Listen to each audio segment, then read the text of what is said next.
राहुल गांधी कांग्रेस के वरिष्ठ नेता हैं। वह आजकल आम आदमी से मिलने के लिए बेखौफ कहां भी पहुंच जाते हैं और आम आदमी की तकलीफ को जानने की कोशिश भी कर रहे हैं। कभी वह रेलवे स्टेशन पहुंचकर कुली बन जाते हैं, तो कभी ट्रक चलाते हैं, तो कभी अचानक कीर्ति नगर के फर्नीचर मार्केट में जाकर छात्रों के लिए डिश बनाते हैं। तो आज राहुल गांधी पत्रकार बनकर पूर्व सांसद, मंत्री, राज्यपाल और किसान नेता सत्यपाल मलिक के साथ इंटरव्यू करते नजर आ रहे हैं। मगर राहुल गांधी अक्षय कुमार जैसे सवाल करते नहीं नजर आए। जहां अक्षय कुमार ने प्रधानमंत्री नरेंद्र मोदी से सवाल किया था कि आप आम चूसकर खाते हैं या काट कर खाते हैं, राहुल गांधी ने तीखे और करारे सवाल किए और ये दिखाते हैं आपको। 1973 तो उन्होंने कहा, सतपाल देखो बेईमान, मैंने पार्टी बनाई थी किसानों की, मुझे छोड़ दिया। मेरा हाथ पकड़ के उन्होंने बड़ा इमोशनल होकर कहा कि तुम इस पार्टी को संभालो, किसानों की पार्टी है और किसी से बात मत करो। अभी जाके मेरी मीटिंग है शाम को 5 बजे जिम खाना में, उससे पहले अनाउंस कर दो तुम मेरे साथ हो और किसी से मत मशवरा। जैसे उन्होंने कहा था वैसे ही किया और नेक्स्ट डे आ गया कि मैं उनके साथ हूँ। उन्होंने सारी पार्टी मुझे सौंप दी, जनरल सेक्रेटरी बना दिया। उसके बाद उन्होंने एमएलए लड़ाया तो मैं 26 साल की उम्र में 74 में एमएलए हो गया। फिर राज्यसभा का मेंबर हुआ, 2 बार लोकसभा का हुआ, मिनिस्टर हुआ और अब गवर्नर हुआ। तो तब से लड़ाई झगड़ा कुछ ना कुछ चलता रहता है। बट होल टाइम पॉलिटिक्स में आ गया, फिर प्रैक्टिस वगैरह नहीं कर पाया। तो कैसे थे वो चरण सिंह जी? वो अच्छे थे। तो उनकी दिक्कत क्या थी कि उनको किसी भी तरह प्राइम मिनिस्टर बनने का एक सपना देखते थे वो। हाँ। तो उसमें उन्होंने इधर उधर किया और वो कल्चर्ड, ईमानदार, बहुत स्वीट आदमी थे। बट ये मतलब हमारे जो पॉलिटिशियंस है, काफ़ी लोगों को ये हो जाती है कि बस बनना ही बनना है। हाँ, मतलब सब कुछ कॉम्प्रोमाइज़ करके बनना है। मैं आपको कह रहा हूँ, आपकी पूरी जो स्ट्रेंथ है जो किसी के पास नहीं है, वो ये है कि मुझे कुछ नहीं चाहिए। इससे सामने वाले सब खलास हो जाते हैं। बट ये होता क्यों है कि मतलब इतनी इम्पेशेंस हो जाती है कि बस हर हालत में ही काफ़ी पॉलिटिशियंस ऐसे होते हैं। आज़ादी के फ़ौरन बाद तो राजनीति एक तरह से कर्तव्य था और लोग करते थे उसको उस तरह। फिर ये प्रोफेशन हो गया और अब ये बिजनेस हो गया है। आप जम्मू कश्मीर में जब थे जी, बड़ा कॉम्प्लिकेटेड टाइम था। बहुत कॉम्प्लिकेटेड। उसके बारे में आपकी क्या राय है? क्या मेरी ये राय है कि जम्मू कश्मीर को आप ज़बरदस्ती या फौज से ठीक नहीं रख सकते हैं। वहाँ के लोगों को जीत के आप कुछ भी कर सकते हैं और वहाँ के लोग एमिएबल हैं। ऐसा नहीं कि इम्पॉसिबल है। मैंने तो देखा, मैंने उनको अपने साथ किया। आपने अंदर से डिटेल से देखा, सोल्यूशन वहाँ किस बेसिस पे आएगा? इमीडिएटली तो उनकी स्टेटहुड वापस करना चाहिए।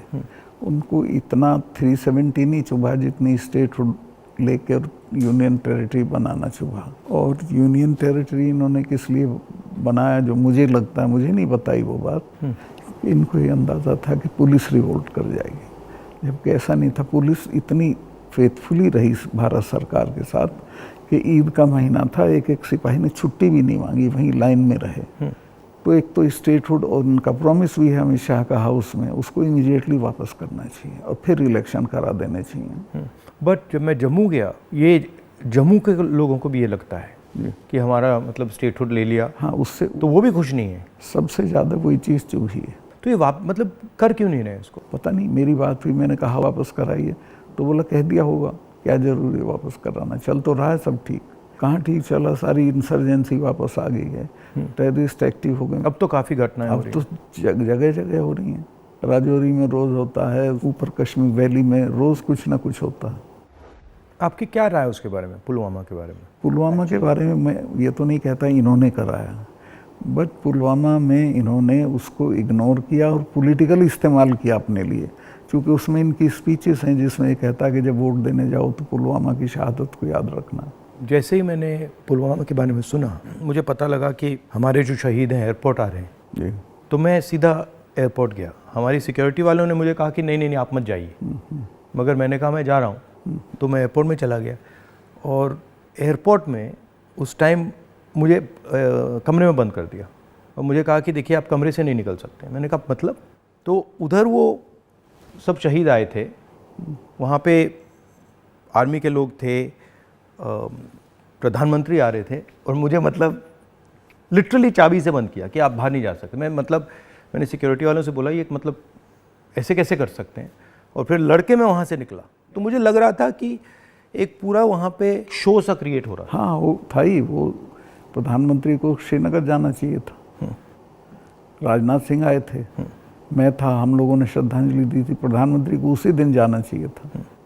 नहीं मगर मुझे उसमें क्या शौक लगा कि ऐसे लग रहा था कि एक कोई बड़ा इवेंट सा हो रहा है ना इसके लिए, और वहाँ पे प्रधानमंत्री आए हैं और ये पूरा मतलब जैसे देश को दिखा रहे हैं कि भैया देखो, काफ़ी डिस्टेस्टफुल सा था।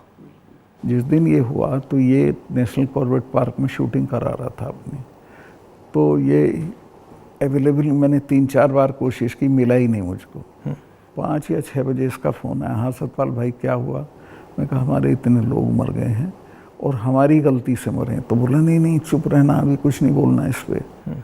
फिर 1 घंटे बाद ये डोभाल जो मेरा क्लास फेलो रहा लॉ में मेरठ में, तो इसका फ़ोन आया, सतपाल भाई आप बोल दी। मैं 2 चैनल को बोल चुका था ये बात, तो इन्होंने कहा नहीं नहीं कुछ नहीं बोलना है इस पर। मैं कहा ठीक है, मैं समझा कुछ जांच वाँच कराएंगे, उस पर असर पड़ेगा।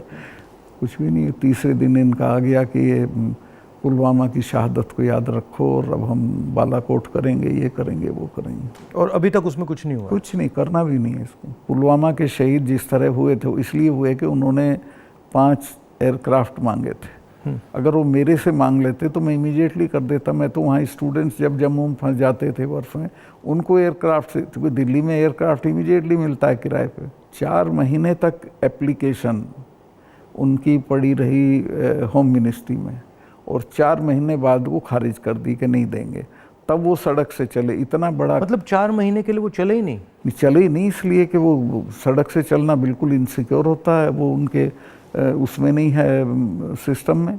5 जहाज मांगे थे उन्होंने, वो नहीं दिए। 4 महीने तक लटकाए रखे। और तो 4 महीने के लिए क्या होल्ड पे थे? क्या होल्ड पे थे सब? मेरे सामने नहीं आई। अगर मेरे सामने आई होती तो मैं उसमें कुछ करता। That was between CRP and home ministry.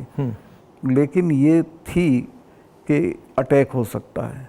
इसके अलावा वो जो गाड़ी टकराई थी वो 10 दिन से घूम रही थी वहाँ, पूरा आप समझिए कि भरी हुई विस्फोटक से। वो कैसे, मतलब इतना एक्सप्लोसिवली कैसे, मतलब ऐसे घूम रही थी? सिस्टम नहीं था ठीक से।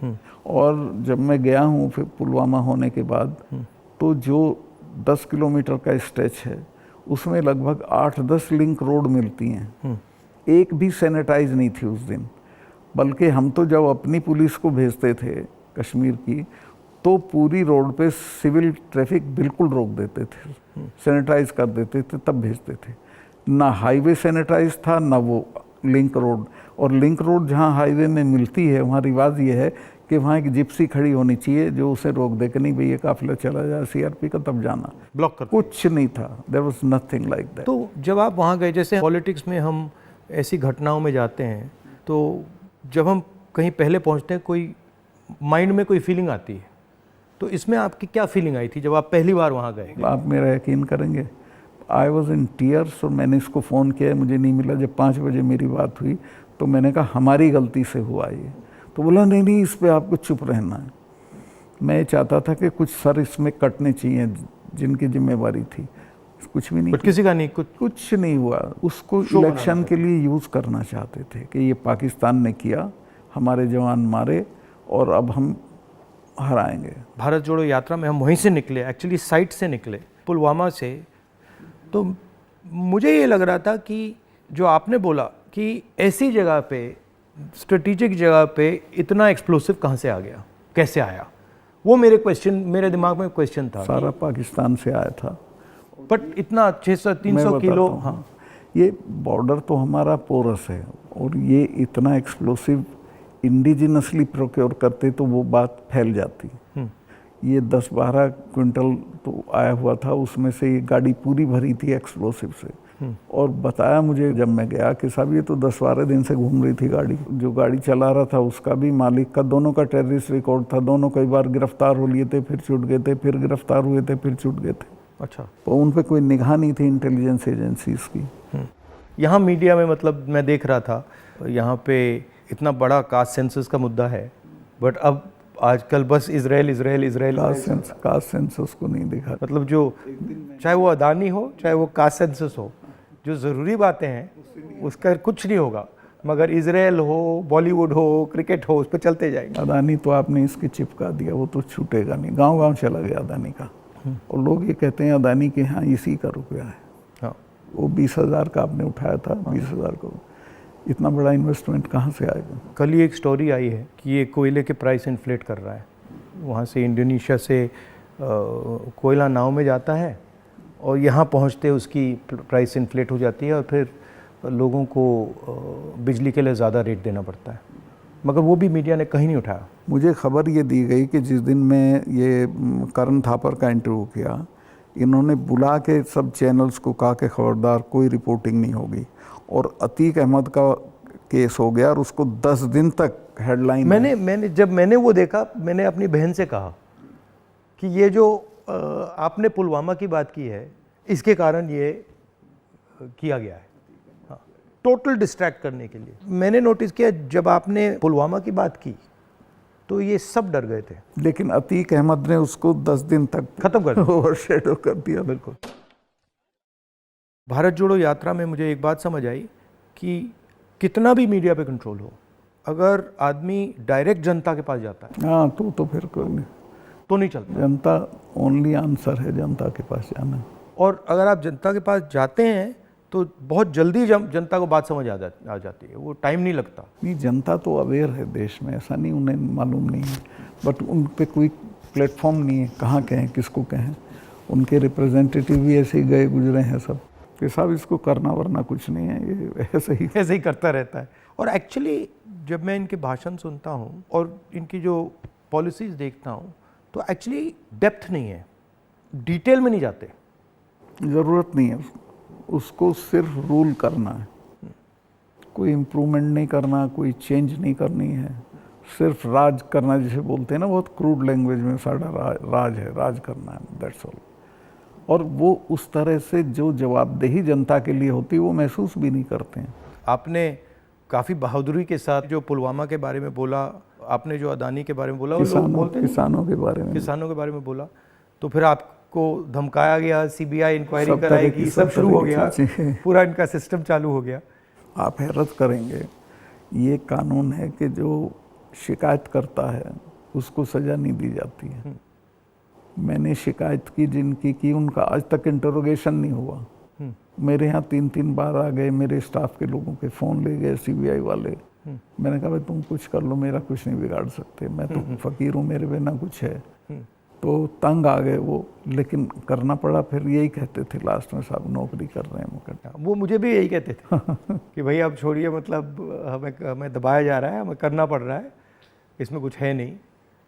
उनकी भी मजबूरी है, उनकी मजबूरी है, क्या करें। हम बात कर रहे हैं तो इसके बाद में आप पर भी थोड़ा आक्रमण करेंगे। जब भी हम किसी से बात करते हैं एकदम आक्रमण शुरू हो जाता है उन पे। हाँ, नहीं करेंगे, मेरे पे तो करते रहते हैं, ज़्यादा दिक्कत नहीं, आपको कोई फर्क नहीं पड़ता। थैंक यू, बहुत अच्छा लगा, हमें बहुत अच्छा लगा। Fights against criminal daily newspaper देखते रहिए। बस इतना ही। वीडियो को लाइक करें और चैनल को सब्सक्राइब कर लें, जिससे आने वाली वीडियो की नोटिफिकेशन आपको मिलती रहे।